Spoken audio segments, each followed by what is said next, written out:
Is that good? All right. There we go. You hear me, Millie? You got me? Okay, we're good. Miss Millie can hear me, then we're good to go. Right? All right. If you want to go ahead and turn to, I need to move this down. I'll move it down a little bit. Matthew chapter 22.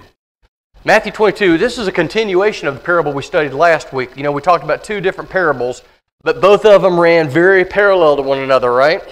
What were the parables we talked about last time? Not last week. My apologies. Week before last. Marriage feast, right? The marriage feast, and then simply a feast that was being prepared. So there was one was considered a marriage feast for a king and his son. Okay, sounds very familiar, right? All right. So then another one, we just had a wealthy landowner, wealthy man who wanted to invite a group of people to a feast that he was having at his home. And you remember the invitations would go out. Now, things have changed a little bit in society now. How many times have you sent out invitations and you don't hear a thing from anyone? You have no idea whether anybody's coming. Nobody wants to commit to it. Now, typically people will come, but the idea of RSVP, nobody RSVPs anymore. Nobody tells you anything. You might get a phone call, hey, I'm planning on coming, or we might come, we might not. Now they've got evites where people can get on and they can click whether they're coming or not. But for a long time, when you would send out an invitation, you might send it out a month in advance, maybe even longer than that. With a wedding, I don't know, ladies, how far out in advance do you send wedding invitations? 2 months? 3 weeks? 6 weeks? I don't know. I wasn't involved in any part of that. I was relieved of responsibility for all of that, which was good. But you send those out in plenty of advance warning, so people have an opportunity. If they're traveling, they can make arrangements, make plans. This is no different in this story that Jesus is relaying. When you would have a large feast like that, many times it would go on. You didn't come for a day. You didn't come for an evening. It was a week-long activity. Lodging had to be provided. Food had to be provided. All of these. It was a big, major ordeal. So there were a great many preparations that had to go in. So when the invitations would be sent out and people would say, yes, we're coming, and then when it says, okay, it's time, go get the people that are supposed to be coming, and then all of a sudden they make excuses. Then what happens? Oh, that's okay, that's all right. Well, I know you made your best effort and everything like that. Is that what the master says? No. He became angry. I invited you and you have refused me, so I'm going to take your place at the table and I'm going to give it to someone else. Now we realize that is taking into consideration what? Who are the people that were invited? Who are the people that were originally invited? The bride elect, nation of Israel. The nation of Israel was the bride elect. They refused him, didn't they? They refused him. So what did he do? He said, then from this point on, I'm going to take it, I'm going to give it to somebody else. People who really want to be a part of my feast. Who is that talking about? The Gentiles. So the people who were invited refused, and then he extended that invitation and went out further. He went so far as people that would normally have never been invited to his house. The idea of the lame, the sick. These were people that would have been considered unclean. They wouldn't have been welcome. He says, I want everybody, and the people that I first invite will never taste of my wedding feast. All right, so we get the idea about what the parable, the first part of that parable is about. Now what we're going to do in Matthew chapter 22, this is the tale of the king who is having a wedding feast for his son. Now, of course, we could sit there and do the little diagram and show where each of these things is. Of course, we know that the king is who? God. His son is, of course, who? Christ. That makes perfect sense. The people that were originally invited to the feast, as we've already said, the bride elect was the first invitees were, of course, the nation of Israel. And then he says, I'm going to take it away from them and I'm going to give it to the Gentiles. So now that we understand, we've kind of gotten caught up from what we were 2 weeks ago, so let's talk about it a little bit. This parable continues. There's the first portion of it, and then there's a second portion, much like the parable of the prodigal son. There's a first portion of that parable, and then there's a second portion, which is, of course, the part about the older son and what had to happen between the older son and the father, how he explained to him the mindset that he was supposed to have towards his brother. the mindset that the father had towards his brother. Matthew 22, verses 11 through 14 is just a continuation of that wedding feast, and then there's a little bit more to it. So, with that in mind, let's look at that real quick. It says, "But when the king came in to see the guests," remember, he'd already rescinded the invitation to the first group, and he'd already extended it to the other. He says, going back up to verse 8, "And he said to his servants, 'The wedding feast is ready, and those who were invited were not worthy. Therefore go into the highways, and as many as you find, invite to the wedding.' So those servants went out into the highways." In this aspect, who are the servants? The apostles, right? The apostles go out into the highways, and they're finding people who would not normally have been invited. I want you to come and find them and bring them in. So those servants went out into the highways and gathered together all whom they had found, both bad and good. And the wedding hall was filled with guests. So once again, this goes into the idea the word of the Lord is never going to come back to him void. When it goes out, it's going to be returned. There are always going to be people who are going to want to hear the word of the Lord and are willing to listen to the message and obey the message. Now, they're a small portion of the general population, right? We can't deny that. Boy, I mean, think about how many people think that they've accepted Christ and they haven't really accepted Christ. How many people reject him altogether? They're all in the same group. Okay, so we know that Jesus says, "I've gone to prepare a place for you. In my Father's house there are many mansions." You know, it's open to whomever, and it expands or contracts as how many people are going to participate. All right. So in verse 11, "But when the king came in to see the guests, he saw a man there who did not have on a wedding garment. So he said to him, 'Friend, how did you come in here without a wedding garment?' And he was speechless. He had no excuse. The king said to the servants, 'Bind him hand and foot, take him away, and cast him into outer darkness. There will be weeping and gnashing of teeth.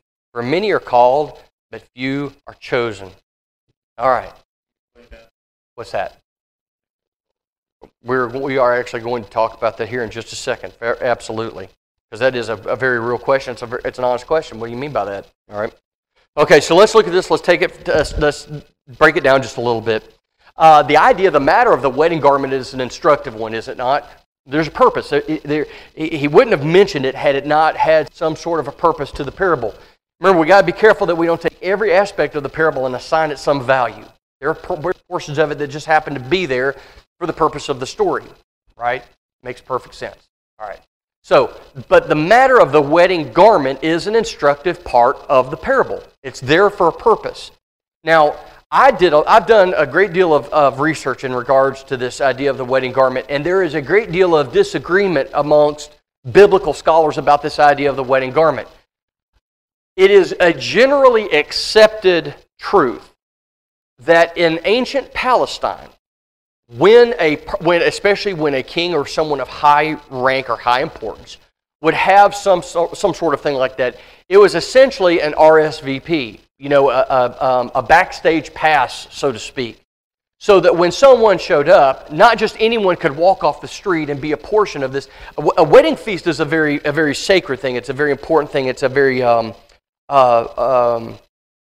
intimate gathering. Typically when you have a wedding, you don't open it up to the general population, do you? I read a report one time. It was Andrew Jackson. I think it was Andrew Jackson had just been elected president of the United States, and Andrew Jackson was what they call a man of the people. So when he became president, he opened up the festivities for his inauguration. He opened it up to the general public. Well, you can imagine the chaos that ensued. Lots of alcohol, lots of people that were drinking lots of alcohol, and they said that the White House was absolutely torn to pieces. People wearing their boots in, spurs dragging the floors, people stealing souvenirs and going home with cutting out pieces of the curtains and knocking off chunks of wood. They had a souvenir of their, while we may appreciate people's thoughts, we don't typically open up something like that to the general public. And it makes perfect sense. Even today, if we have something at our own homes, we're not just going to go and tack up notices all over town. All right, for good reason. All right, we want to protect the sanctity of our homes. So, having said that, in regards to this king wanting to have a wedding feast for his son, a very solemn, very sacred occasion, he didn't open it up to everybody in this aspect. This is ancient Palestine we're talking about here. when they would go out and they would offer this up, the king or the person who is inviting the guest would send a wedding garment. And that showed that the particular person who was wearing that garment had actually been invited to the party. And it would be their admission ticket, so to speak. And they would be provided for everyone who was going to come. Anyone who would come would do this. It gives two things, actually. One, it would show that they had been actually invited to the party. They had been invited to the feast. Another is that there would be no excuse of wearing something that would be torn or dirty, that would be unseemly to wear to such an event. So this nice wedding garment that had been prepared by the servants beforehand would be given to this person who was invited. They would wear it, and we know that everybody would be dressed appropriately for the occasion. The idea of dressed appropriately is kind of important to what we're talking about here. Okay, this idea it would be an insult to the king to wear something that would be inappropriate, or to refuse the garment that was given them to wear. You wouldn't say, "No, I'm going to wear what I want to wear." He's provided it for you. That's what you're going to wear. So what we read is when the king comes in and he finds this man who was caught wearing his old garment, learned what an offense it was, because why? How did he learn it? They dragged him out. They removed him from the celebration. He was not allowed to participate in the festivities. He was removed, as it says, take him to outer darkness. Now, of course, Jesus is making a point with this parable, and we know what the idea of what that point was. Isaiah chapter 64, verse 6. If somebody wants to turn there for me. Isaiah 64, verse 6. What Jesus is trying to teach here is he's teaching the inadequacy of self-righteousness. We think, ooh, how did he get that from that? Well, we know that from the very beginning, God has provided a covering for our sin. From the very beginning. He's provided a covering for us. Once sin came into the world, well, we'll get into that in just a second. Let's read Isaiah 64 and verse 6 first. Go ahead, Tim. But we are all alike unclean things, and all our righteousness are like filthy rags. We all fade as leaves, and our iniquity is like the wind that's taking us away. All right. So, from the very beginning, God has provided a covering for our sin, hasn't He? He provides something to cover it up.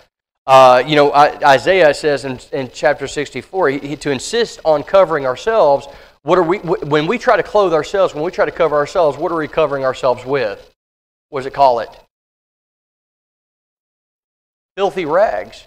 When we try to provide a covering for ourselves, we're providing a filthy rags for ourselves.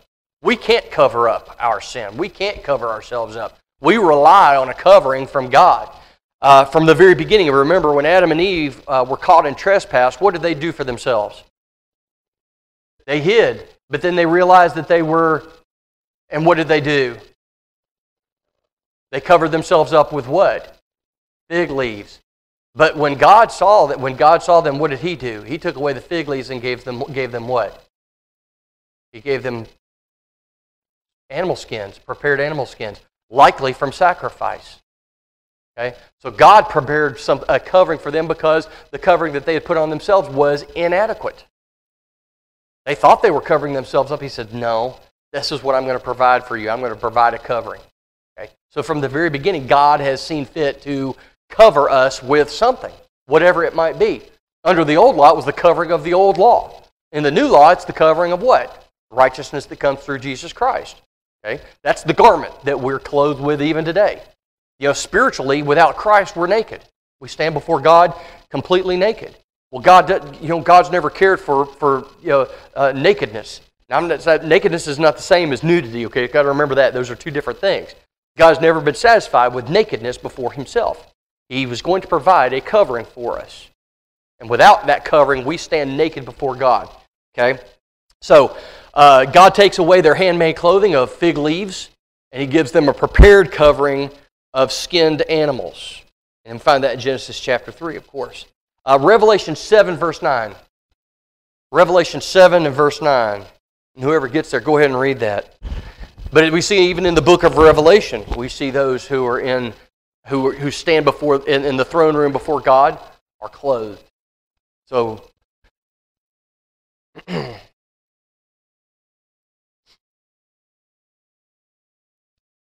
Revelation 7, verse 9.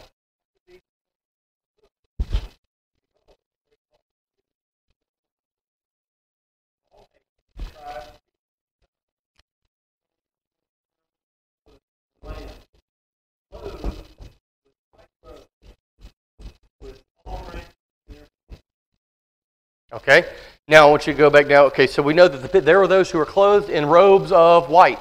White always being the signification of purity. That's what it means. And what it means by that is it means that they're clean.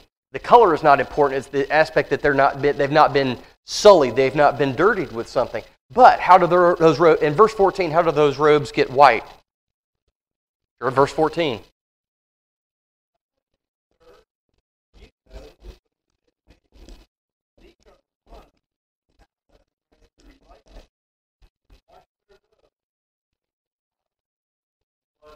Okay. So even today, when we stand before God clothed, where do we get our clothing from? We get our clothing from ourselves? We get it from Christ. And how has that clothing been made clean, pure? Washed in the blood of the Lamb. Washed in the blood of the Lamb. That goes to, remember what it says, baptism is not the cleaning of the filth of the flesh. That's not what it does. But what it does is it washes our garments white. Before they were sullied. I think, I don't know what it is, but it seems like society's maybe gotten a little bit less polite because now, it used to be that you'd go to a wedding, and if you went to a wedding, people were dressed. They were dressed well. It was a point of pride to come to a wedding or whatever, a funeral, or some sort of an event. People were dressed appropriately, and now it seems that people don't have as much care about their appearance maybe as we once did. I've been to weddings where, formal weddings, and inside of a church with everything like that, and people showing up in shorts and ball caps. I don't know what to say about something like that, other than I wish we could kind of get back to what we used to do and the way that we did things. But even today, no matter how we would dress ourselves, we would never show up in an article of clothing with a big stain all over our clothing. Even when we don't wear clothing that might be appropriate, we at least make sure that the clothing that we're wearing is clean. And doesn't have stains all over it. It's the same thing as when we stand before God. We don't want to stand before God with a filthy garment. Okay? And Jesus is talking about this very garment when he's talking about this man who has been caught in a gathering that, while he was invited to, he had not put on the article of clothing that had been given to him. It's not that he hadn't been invited. Is the fact that he hadn't adorned himself in the garment that the master had sent for him to be clothed in. He was still welcome. The problem was he hadn't put on what he was supposed to put on. All right, so let's continue on just a little bit further. All right, we're not quite done with it yet.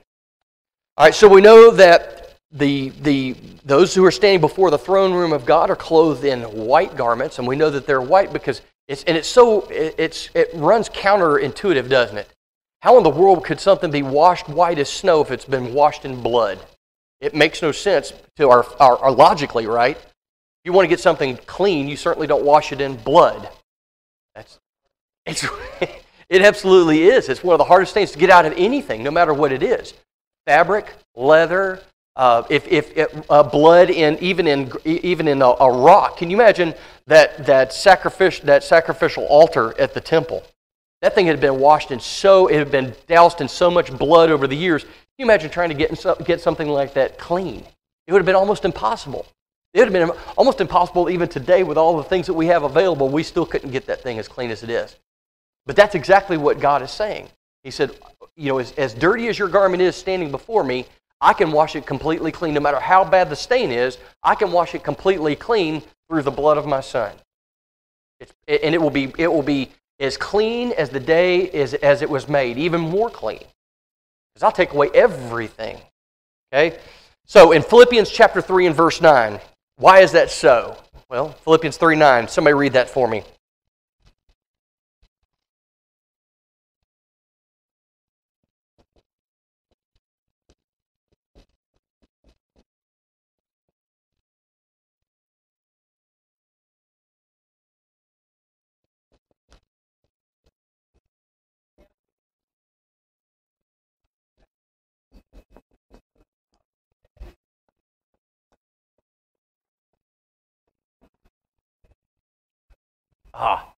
So how is it made clean? How is it washed in the blood of the Lamb? What? Through what? Righteousness. Made clean through righteousness. So what really is happening with this man who is standing before the king without the garment? What? He's not standing clothed in righteousness. That's the lesson that we're to get from this. He was not clothed in righteousness. So let's take this. Let's go with this as we can. Okay. So just as this king in the parable provided wedding garments for his guests, as everyone who was invited. Remember, he had plenty of them. Nobody accepted his invitation. He had plenty of garments and to spare for those who would accept his invitation. Well, everyone he had invited said no. So he says, I've got plenty of invites. Go out and grab some people. So these servants are going out into the highways and they're handing out wedding garments. Hey, this wealthy man is providing a feast. Come and eat. You probably are not going to eat well tonight. You're probably, your lives are not that great right now. I'm going to invite you to this thing that you would never have ever been invited to before. And here's your opportunity. Here's your wedding garment. So here's this man who had been invited, had been given a wedding garment. The problem was what? He didn't put it on. He didn't put it on. And there's the issue. Okay, so let's think about this for just a second. What does that tell us even today? What does that tell us today? Applicable to our situation as we stand right now. What's happening and what's not going to happen? Okay, so in this case, we've got the servants of the apostles. These are the servants that are going out and getting people, right? People that have been invited are saying no. So they're going out and they're bringing it to the Gentiles. How does that apply to us today? We're doing what? We're going out and we're taking the message, aren't we? We've got wedding garments, as many as we need. God has given us a store of them, and we're thinking about this from a physical standpoint about carrying around a load of garments. No, we carry around the gospel of Jesus Christ with us every single day. Every day. And every single person we come in contact with that we have an opportunity to, we preach the gospel to them. And in essence, we are handing them a wedding garment and asking them, he's invited you. This is a feast you would never ever get invited to any other time. And he has opened it up to you. Now, what are you going to do? Here's your wedding garment. I want to see you there. And we've put the what? We've put the onus, we've put the burden back on them, haven't we? We said, here's the garment. So then we go to the wedding feast and we're waiting to see what? See if they show up. But here's the problem. This man stood before the king without a wedding garment. Now bring that forward into today. What's going to happen? What's going to happen?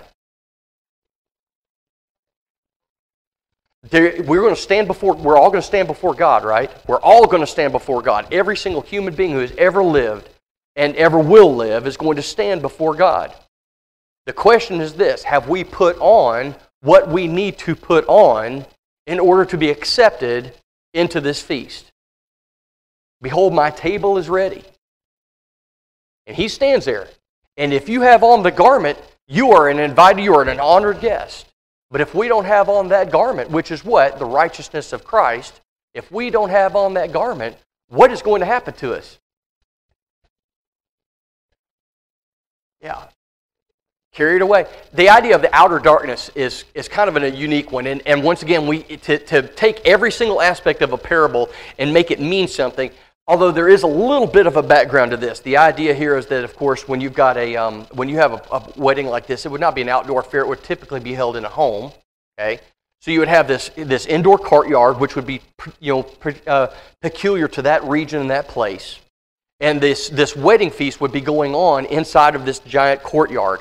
So in a courtyard, it's open up to the sky. So it's dark out, but it's lit, right? It has all the candles and lamps and lanterns and all of those things to illuminate. You'd probably have a fire in the middle of it, so it'd be well illuminated. But he says, I want you to take this man, bind him hand and foot, and I want you to take him to the outer darkness, out of my house. He's not welcome in my home because he did not put on the garment that I sent. He is not clothed properly. I don't know what he was wearing. He thought it was better than what God had provided for him. But what does that tell us? There are people who think that what they're wearing is superior to what God has given to us to put on. The way I've always done things, the religion I've always followed, the faith of my parents and my grandparents or my wife is superior to that which God has given me to put on. And it's incredible how many people will sit there and say that. Here's the scriptures. Remember, no one does this in ignorance. No one does this in ignorance. The scriptures are there. If you have, that's why it tells us to seek out, search out all things, to prove all things. So it doesn't matter who tells you this. If you're to look into Scripture and make sure that it is so, myself included. Don't go away from here to, well, Chuck said this. It doesn't matter what Chuck says. It matters what the Scriptures say. Go home and look and see if what I'm telling you is the truth. I mean, I appreciate the trust, but that's not the point of it all. It's not somehow, well, how much can we trust our preacher? It's what is he telling us what's accurate. I appreciate the lesson, but is what he's telling me accurate to what we find in Scripture? So even when people say, but my pastor would never tell me a lie. My wife, my husband would never lead me astray. My parents, they were God-fearing people and they would never do anything. Listen, if the Bible says something that's different from what we've always been told by somebody that we thought we trusted, who needs to change, them or us? We need to change. We need to make it right. We need to make sure that we're following the right path, not just simply because somebody says something. How many people, and once again, my heart goes out to his family, but how many people believed what Billy Graham told them for 50-something, 60-something years? They believed everything that came out of his mouth without going to the Scriptures to prove it so. There are a lot of people who have been led astray by his false teaching, his false doctrine. Okay, so, I got a little bit on a soapbox, but I want to make sure we get that. That's exactly right. Many are called. Remember, he said, go out and compel them to come in. Grab them. Give them the garment. They're invited. But fewer. And that, I think a lot of people run into an issue where it says, many are called. That idea of called is a peculiar one, and a lot of people really get messed up with that idea of called.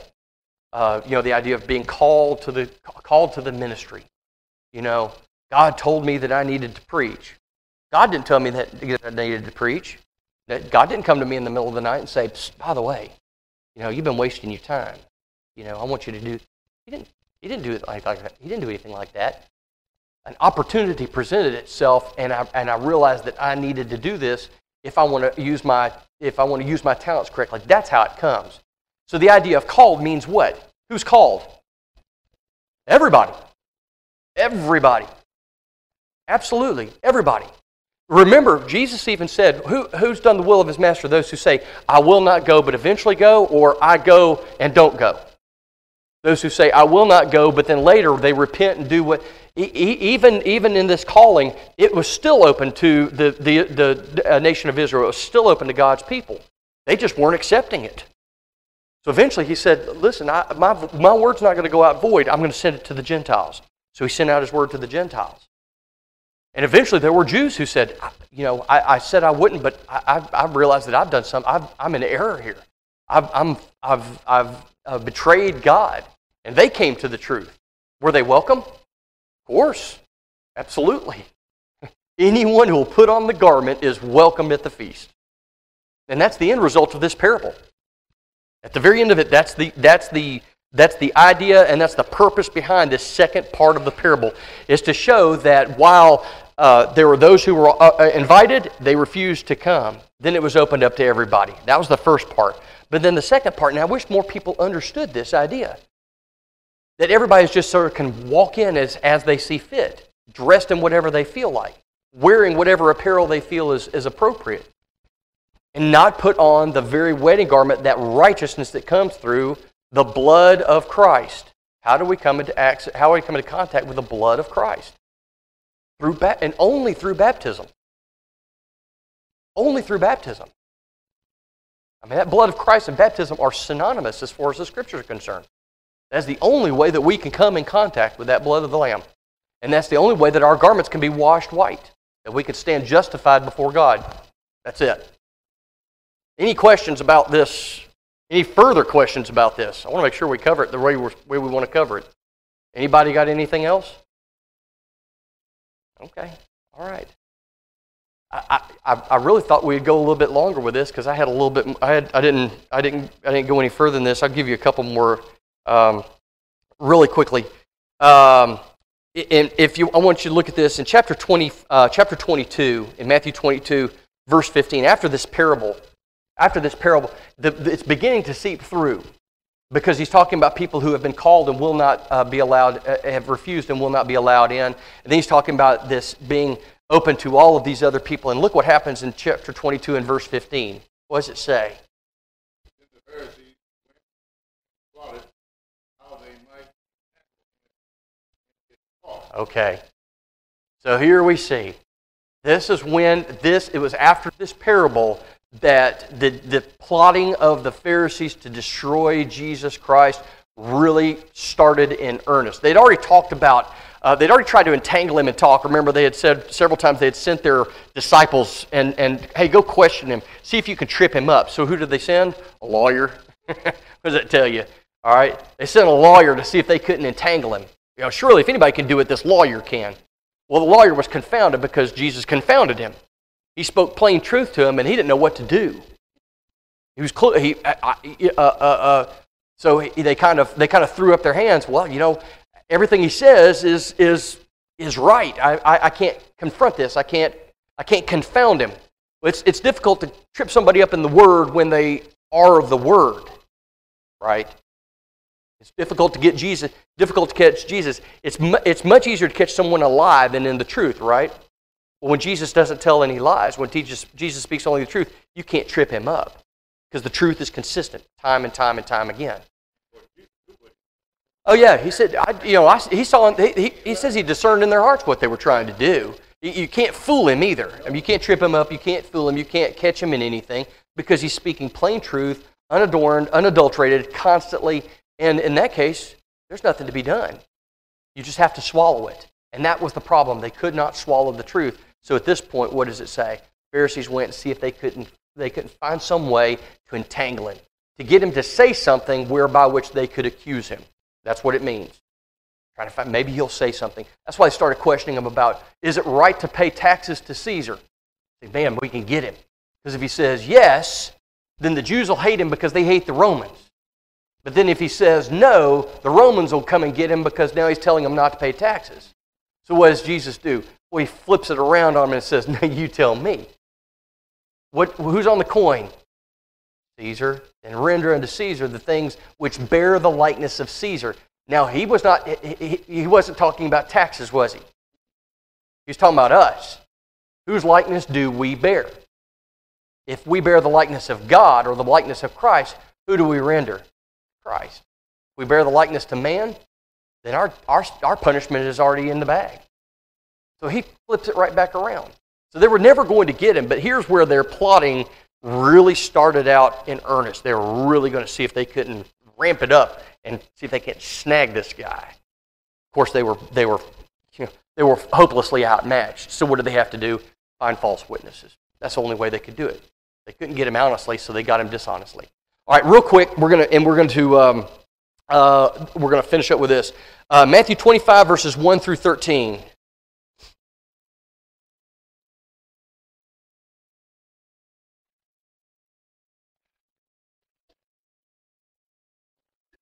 There you go. Which parable is this? The 10 virgins, 5 wise and 5 foolish, right? Okay. Then the kingdom of heaven shall be likened to 10 virgins who took their lamps out and went out to meet the bridegroom. Now 5 of them were wise and 5 were foolish. You know, Jesus is making, it's basically talking about mankind, all right? We're divided up into what? Saved and unsaved. Whether the world wants to agree with that or not, that's how we're divided up. And it's not equal. It's not 5 saved and 5 unsaved. It is, we are vastly outnumbered, folks. We just are. As sooner we accept that, the better off I think we'll be. And we think, well, yeah, but there's so many billions of others who call themselves Christians. We cannot entangle ourselves in that. That is being unequally yoked. We can't say that this person is Christian as well because we're unequally yoked with that person. They're not the same as us. I appreciate their zeal, but truthfully, they're as far removed as anyone else is. Just because you call yourself a Christian doesn't make you a Christian. And we need to, I wish we could really embrace that. Not be happy about it, but embrace that and realize that no matter what, true Christianity, true Christians, baptized believers are so far in the minority that we can't even see ourselves. We are lost in this vast sea. Is it sad? Sad in the fact that so many people are going to lose their souls. But God has always said that was going to be the case. His people were always a minority. People have always been, it's small and surrounded by the world. Even from the time of Abram, he was a sojourner in a strange land. That's exactly what we are. Surrounded everywhere by pagans and idolaters. And here we are. Boy, we're alone. We're alone. That's why the church is so important to us. Okay, so now 5 of them were wise and 5 were foolish. Those who were foolish took their lamps and took no oil with them. Well, that's pretty foolish, right? You don't know how long he's going to be. You don't know how long the bridegroom is going to be, and it might get dark. And rather than cowering around in darkness, you want to be able to see what's going on. You want to be able to see the door and so forth and so on. But the wise took oil in their vessels with their lamps. But while the bridegroom was delayed, they all slumbered and slept. So it's getting a little dark, a little late. And at midnight a cry was heard, "Behold, the bridegroom is coming. Go out to meet him." Then all those virgins arose and trimmed their lamps. And the foolish said to the wise, "Give us some of your oil, for our lamps are going out." But the wise answered, saying, "No, lest there not be enough for us and you, but rather go to those who sell and buy for yourselves." And while they went to buy, the bridegroom came, and those who were ready went in with him to the wedding, and the door was shut. This kind of goes back to the parable of the wedding garment, right? There was a place that they were to go into, and outside, that was the outer darkness. That's where they were stuck. They weren't allowed in once that door was shut. Remember, be careful about making something mean everything. What is the door? What is this? It's irrelevant, really, to the parable. The parable is saying what? What's the essence of the parable? What's the motto? What's the Boy Scout motto? Be prepared. Be prepared. In this case, preparation was what? Being prepared was having what? Enough oil in your lamp. Jesus could have taken anything. He could have said 10 people went out on a hike. They went on a long journey. 5 of them had enough provisions. 5 of them didn't have enough provisions. And before too long, guess what? The 5 who had provisions or didn't have ran out of food. Hey, give us some food. No, because if we give you some, we won't have enough for ourselves. Turn back and go the other direction. Go get some more food. He could just as easily have changed it up like that. To make it mean something more than that, we got to be careful about doing that. In essence, the parable is simply about this. We don't know when the bridegroom is going to come. Jesus himself doesn't know when the bridegroom is going to come. He has no idea. He does not know when his Father is going to send him. He tells us that in no uncertain terms. And the point is this: be prepared, because if we are unprepared, what's going to happen? We're going to miss out. We're going to miss out. That's it. Afterwards, the other virgins came also, the 5 that had gone out to purchase oil, came also saying, "Lord, Lord, open to us." But he answered and said, "Assuredly, I say to you, I do not know you." Wow. I mean, that is literally a door slammed in the face. But at the beginning, what did both groups have the opportunity for? What did both groups have an opportunity to do? Yeah, they had an opportunity to be prepared, and when that bridegroom comes, to go in the door. Remember, it says that they slept. And that time that they slumbered and slept, what could they have done? They could have gone back and gotten oil. There it is. They gave up. They messed up. They missed an opportunity, so to speak. "Watch therefore, for you do not know neither the day nor the hour in which the Son of Man is coming." And this is, it works on 2 levels. One, when the Son of Man is going to come in the Spirit and begin the church. And another, what? Second coming, right? The second coming. When that opportunity from that point on is shut, that door is shut in the face. And that's what's going to happen to so many. They're going to be completely unprepared. And they're going to want to go backwards and make amends. They're going to go backwards and take advantage of an opportunity that has long gone by. You know, Heather's uncle, for 50 years people have been praying for him to make that decision. And he decided to go back and get his oil at just the right moment. Because if he hadn't, that door would have been shut in his face. He said one of the things that spurred him on is he wanted to spend eternity knowing his wife. He wanted to spend eternity knowing his wife. He wanted to see her as she truly is. He says, I want her to see me. He says, we're going to know each other. I want her to know me. I want to be there. I want to be able to celebrate. I want to be able to be with her in that form for eternity. Here's our opportunity. I mean, why? With the idea, why do you wait? Why are you hesitant? Arise and be baptized. Go put on that garment, right? All right, we're going to go into that a little bit more next week. I just want to go ahead and get us started on that. So, if you want to read the parable of the 10 virgins, read that and be prepared next week. I kind of threw that in at the last moment. But come back next week. We're going to talk a little bit more about that. There's a couple more lessons to pull out of that portion of Scripture. But got done a little quicker than I thought I was going to get done today.